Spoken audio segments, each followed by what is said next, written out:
രജേഷ് പിള്ള, ഇപ്പോൾ ആരതി പറഞ്ഞിരിക്കുന്നത് ഈ ഒരു ഓപ്പറേഷൻ നൽകിയിരിക്കുന്ന ഓപ്പറേഷൻ സിന്ദൂർ എന്നുള്ള പേര്, ആ പേര്, അതിൻ്റെ ആ ചിത്രം, അതൊക്കെ തന്നെ നമ്മുടെ മനസ്സിൽ എപ്പോഴും നിൽക്കുന്നതാണ്, നഷ്ടം നികത്താനാവാത്തതാണ്. പക്ഷേ ഈ ഒരു തിരിച്ചടി ശാശ്വതമായെങ്കിലും ഒരു ആശ്വാസം നൽകുന്നുവെന്നാണ് ആരതി പറഞ്ഞിരിക്കുന്നത്. ഇന്ത്യയിലെ ജനകോടികൾ മനസ്സിൽ കരുതുന്ന ഒരു കാര്യവും ഇത് തന്നെയല്ലേ? ആ പേരിനെ കുറിച്ച് കൂടി പ്രധാനമന്ത്രി തന്നെ പ്രത്യേകമായി തിരഞ്ഞെടുത്തതാണെന്നാണ് നമുക്ക് ലഭിക്കുന്ന വിവരം.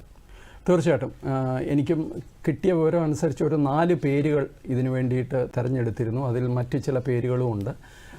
പ്രധാനമന്ത്രി തന്നെ നേരിട്ട് തിരഞ്ഞെടുത്ത പേരാണ് ഓപ്പറേഷൻ സിന്ദൂർ എന്നുള്ളത്. അതിൽ ഒരു വലിയ കാവ്യ നീതിയുണ്ട്, അതിനകത്ത് യാതൊരു സംശയവുമില്ല.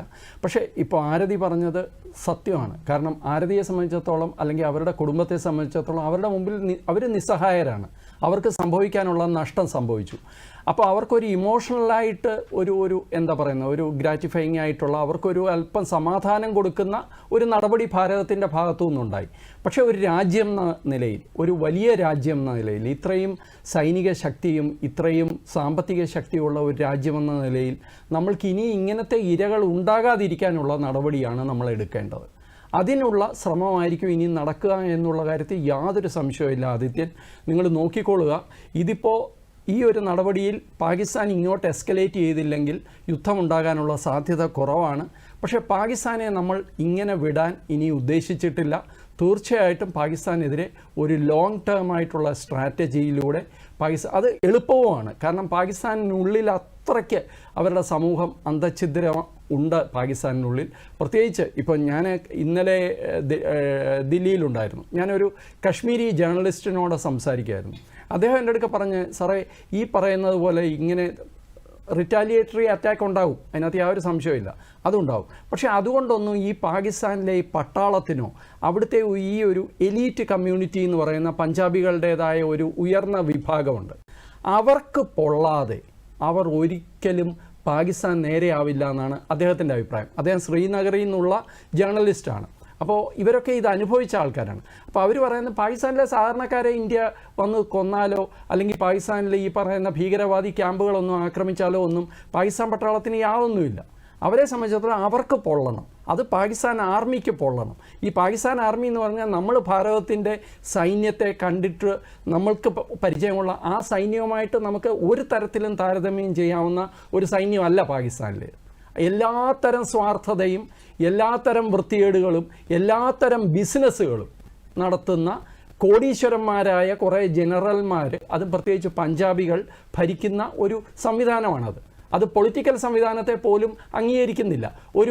ഇപ്പോൾ പാകിസ്ഥാനിൽ ജനാധിപത്യം പുലരുന്നുണ്ടെങ്കിൽ അത് പാകിസ്ഥാനിലെ സൈന്യത്തിൻ്റെ ഒരു ഉദാര മനസ്കത കൊണ്ടാണ്, അല്ലെങ്കിൽ തൽക്കാലം ഞങ്ങൾക്ക് ഇപ്പോൾ ഭരിക്കാൻ ഉദ്ദേശമില്ല എന്നുള്ളത് കൊണ്ടാണ്. പക്ഷേ നിങ്ങൾ ഈ ഭാരതത്തിൽ നോക്കുക, അവിടെയൊക്കെയാണ് നമ്മൾ ശരിക്കും പറഞ്ഞു കഴിഞ്ഞാൽ നമ്മൾ കുമ്പിട്ട് പോകുന്നത്, സല്യൂട്ട് ചെയ്തു പോകുന്നത്. കാരണം ഇവിടെ നമ്മളുടെ പ്രധാനമന്ത്രി പറയുകയാണ്, നിങ്ങൾക്ക് പൂർണ്ണ സ്വാതന്ത്ര്യം തരുന്നു, നിങ്ങൾ തീരുമാനിക്കൂ. അതിൻ്റെ അതിൻ്റെ കോണ്ടൂർസ് എന്തൊക്കെയാണ്, അതിൻ്റെ ചട്ടക്കൂട് എന്തൊക്കെയാണ് എന്ന് നമ്മുടെ പൊളിറ്റിക്കൽ ലീഡർഷിപ്പ് പറഞ്ഞു കൊടുക്കുന്നു. അതിനുള്ളിൽ നിന്നുകൊണ്ട് നിങ്ങൾ ഇന്ന കാര്യങ്ങൾ ചെയ്യൂ എന്ന് പറഞ്ഞു കഴിഞ്ഞാൽ പിന്നെ ബാക്കി സൈന്യം ചെയ്യുകയാണ്.